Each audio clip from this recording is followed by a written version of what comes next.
Can you repeat what you said the other day, Malik? I am carrying your seed in my womb. Aisha, there was never any future between us. I'm sorry. All these young girls go around looking for rich men to trap my dear, who cannot use that pregnancy to trap my son.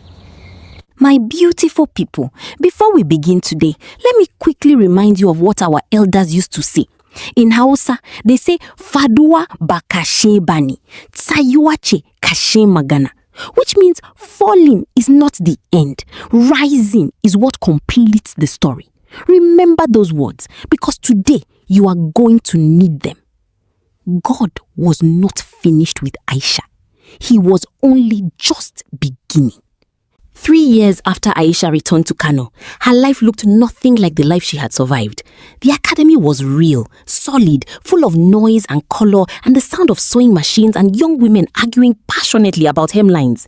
Over 60 girls had walked through those doors, girls from the same markets where people had once whispered about Aisha, girls whose mothers had watched Aisha fall and were now bringing their daughters to learn from the woman she had become. She never took that without feeling something deep and quiet in her chest. Every morning she arrived before the instructors. She walked through the building slowly. She touched the fabric samples on the wall. She read the names of her students on the enrollment board. She did this not from habit, from gratitude, from the specific awareness of a woman who knows exactly what it costs to stand where she is standing. But the greatest thing she had built was not the academy. It was 10 years old, bold beyond all reason, and completely, magnificently impossible to argue with. Asiya. She had taken over a corner of the academy that nobody assigned to her and filled it with sketches and fabric samples and color combinations that looked like chaos until you stepped back and saw that they were actually genius. The instructors had long stopped trying to correct her. They had learned, slowly and sometimes painfully, that she was usually right. One afternoon, a woman came to visit from London, a journalist from a major fashion magazine. She was doing a feature on Aisha's label and had come to see the academy. She walked through the building carefully, asking questions, writing things down. Then she stopped. She was standing in front of Asiya's corner, looking at a sketch pinned to the board, a full evening gown, dramatic, clean, a color that didn't exist in any catalogue because Asiya had mixed it herself from 2 dyes that nobody had thought to combine before. The woman stood there for a long time. Of course, good things locate good people. Who designed this? She asked. My daughter, Aisha said. The woman turned slowly. How old? 10. The woman looked back at the sketch. Then she said something quietly, not as flattery, as a fact. The kind of thing you say when you recognize something rare and have no reason to pretend otherwise. She is going to change this industry. Aisha looked at that sketch, at the work of the child she had kissed goodbye in the dark. The child she had listened to breathe through a phone speaker from a single room in Lagos on the night when missing them was almost too heavy to carry. She did not respond. She just stood there and let the moment be as big as it was. If you forgot to subscribe, please take a moment to subscribe and turn on your notification. It was around this time that news began reaching Aisha about Malik. Not all at once. The way bad news usually travels in Kano, in pieces, through people, arriving quietly at your door before you have time to prepare. First, she heard the engagement had collapsed years ago. She already knew that. Then she heard the business was struggling. A bad deal in Abuja, a partner who disappeared with money, then another deal, then investigations. Then she heard he had married, then divorced, then married again, then divorced again. 3 different women in 5 years. No children from any of them. She received each piece of information and set it down carefully. She did not celebrate. She did not mourn. She simply received it the way you receive weather, acknowledging it without letting it determine your plans. Then one morning, her aunt came in from the market and sat down with the expression of a woman carrying something heavy. Haja Haruna is sick, she said. Aisha looked up. How sick? She asked. Her aunt did not answer immediately. That was the answer. Malik's mother passed away on a Thursday morning. She had been sick for 3 weeks. It moved fast, the way some illnesses do, as though they had made up their mind and are not interested in delay. Aisha heard the news and sat very still. She thought about this woman, the diamond earrings, the sharp eyes, the voice that had carried across a crowd, saying things that were designed to break a young woman standing in the rain. She thought about the last time she had sat across from her in that small office. The earrings were gone by then. The eyes were wet. Something in her had already begun to understand the cost of what she had done. She had not had enough time to finish understanding it. Aisha felt something move in her chest that surprised her. Not satisfaction. Grief. Small and genuine.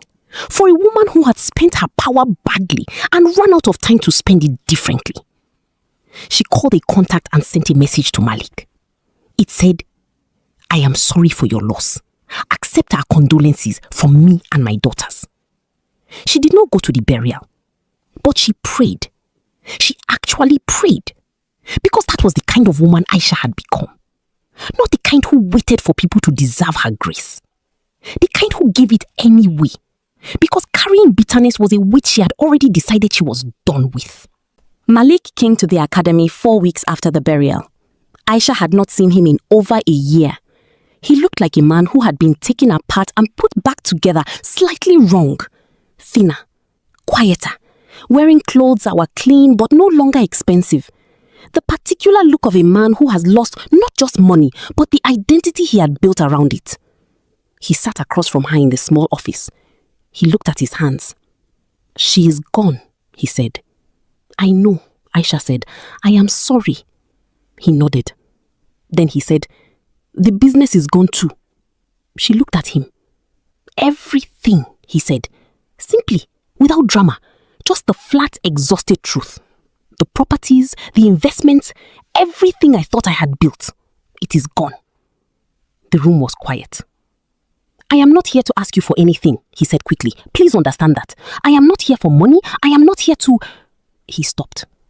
He looked up. His eyes were wet.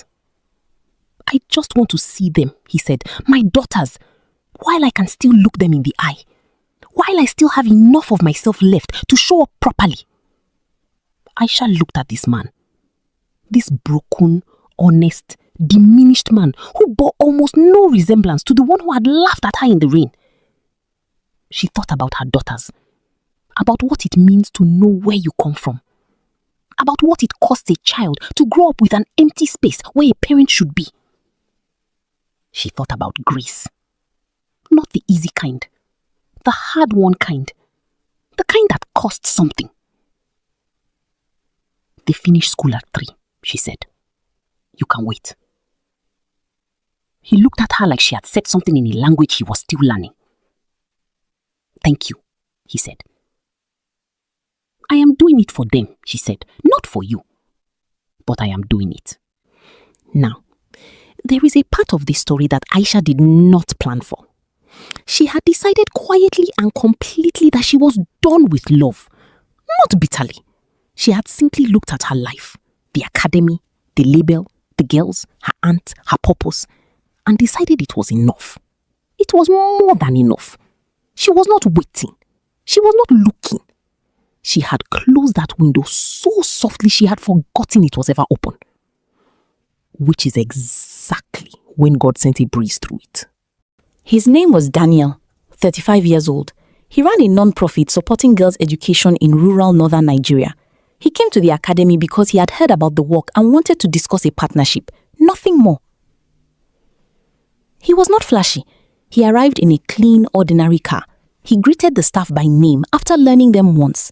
He listened more than he spoke. He asked the kind of questions that showed he had actually done his research before coming. They met in the small office. They talked for 2 hours about the partnership. It was professional, productive, completely ordinary. He came back the following week, and the week after. The partnership was real. His work was genuine.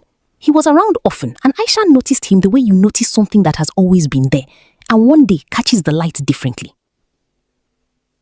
She noticed he remembered small things, that he asked after her aunt by name, that he never spoke over people in meetings, that when Asia cornered him once with 20 minutes of sketches, he sat through all of them with real attention and asked a genuine question at the end. She noticed. And then she told herself very firmly that she was not noticing anything at all. It was her aunt who said it out loud first. They were sitting on the veranda one evening and her aunt said without introduction, "Daniel is a good man." Aisha arranged her face. "He is a good partner for the academy," she said. Her aunt looked at her the way old women look at young women who are lying convincingly to the wrong person. "Aisha, auntie, you are allowed to be happy." Aisha looked at the street. "I am happy." "More happy," her aunt said quietly. "You are allowed more than what you have settled for." The street noise filled the silence between them. Aisha did not argue. That was how her aunt knew she had already heard it. Daniel asked Aisha to dinner the following week. Not a meeting, not about the academy, just dinner. She stood in her office after he asked and looked at the wall for a long moment. Then she said yes. The dinner was quiet and honest, in the way of evenings where two people have decided to stop performing and simply be present. He told her about his own losses, a father who died young, a marriage that ended not with drama, but with the quiet sadness of two people who loved each other but were built for different things. He was not performing vulnerability. He was just telling the truth, the way people do when they are tired of holding it carefully. At the end of the evening, he walked her to her car and said, "I am not in a hurry. I want you to know that. Whatever pace feels right to you is the pace I will keep." She looked at him. "Why?" she asked. "Because you built your life carefully," he said. "I am not interested in rushing anything that took that much to build." She drove home. She sat in her car outside the academy for a long time. Then she went inside. And she fell asleep that night, smiling, without realizing she was doing it. 1 year later, Asia had been featured in a major Pan-African fashion magazine at 11 years old. The cover line read, "The girl from Kano who is designing the future." Aisha bought 20 copies and kept them in her office and tried to be professional about it and failed completely. Amira had topped her class in science for the 3rd time running. She had also begun telling anyone who would listen exactly which medical school she intended to attend and why. She said this the way she said everything, as a settled matter that the universe had not yet been informed of but would catch up with shortly. The academy had graduated over 100 girls. Hawa, the girl Aisha had driven to see in her family compound all those years ago, was now a junior instructor. She walked through the academy with the quiet authority of someone who knows what they were saved from and is determined to save others. And Daniel had kept every single promise he made that evening outside the restaurant. He was steady, unhurried, present. Sunday dinners had become a quiet tradition. He had earned Amira's approval through consistency. She had told Aisha one evening, "He does not perform. I have been watching him for months," which from Amira was the highest thing she could say about any human being. Asia had decided she trusted him the evening he correctly identified the undertone in one of her experimental color combinations. She had not told him it was a test. He had not known it was a test. That was precisely why he passed it. On a spring afternoon in the academy courtyard, with the sound of sewing machines inside and her daughter's voices somewhere nearby, and her aunt calling from the veranda about tea going cold, Daniel looked at Aisha. And he asked, my people, you already know what he said. Not with a crowd, not with a performance, just the two of them in the quiet, ordinary afternoon light. She looked at him. She thought about a gate closing in the rain, about a necklace sold for a hospital bill, about 2 small foreheads she had kissed in the dark and carried across every hard mile after, about phone calls from Lagos that broke her heart quietly and quickly, and then she got up and kept going. She thought about all of it, and she said yes. Asia designed the wedding outfit. Nobody asked her to. She simply appeared one morning with a sketchbook and announced, "I have been thinking about what you should wear." Aisha looked at the sketch. Ivory. Structured but effortless. A color that referenced northern Nigerian tradition without copying it. A hem that moved like it was glad to be moving. it was the most beautiful thing she had ever seen. "You designed this," she whispered. "Last week," Asiya said casually, in the tone of someone who genuinely does not understand why people are always surprised. Aisha looked at her daughter. This child, this extraordinary, impossible, magnificent child who had come into the world during a thunderstorm in a public hospital and nearly didn't breathe, and was now standing here designing her mother's wedding dress at 11 years old. Wow, my beautiful people, I know you are surprised to hear that too, right? "Asiya," she said, "Mama, you are remarkable." Asiya considered this seriously. "I know," she said, "but thank you for saying it." Malik heard about the wedding through someone in Kano. He was in his small apartment when he heard, a place far from the mansion, far from everything he used to be. He sat with the news for a long time. He thought about a gate, about a laugh he could never reach back and take out of the air, about a woman who had stood in the rain and then somehow turned the rain into something. He called his daughters that evening. He sat in the quiet. Outside the window, Kano moved on the way it always had, loud and alive and completely unbothered. He thought about his mother, about the last time he had seen her, about the things she had said to him in the hospital that she had never said before, about fear and pride and the mistakes we make when we confuse the two. He had not had enough time to tell her he understood. He sat with that grief and he let it be heavy because it was heavy and there was no shortcut through it. But then he picked up his phone and he began making calls. At the academy's graduation that year, Aisha stood on the small stage and looked out at the girls sitting in front of her. She had written notes. She never used them. She said, "I want to tell you something that nobody told me when I was your age." The courtyard was quiet. Pain is not the end of your story. I know it feels like it. I know when you are in the middle of it, when the gate closes, when the person you trusted walks away, when you're on the ground in the rain. I know it feels like the last page. She paused. It is not the last page. It is not even close to the last page. It is the sentence that makes everything after it matter. Hawa was in the front row. She was crying quietly. She was not the only one.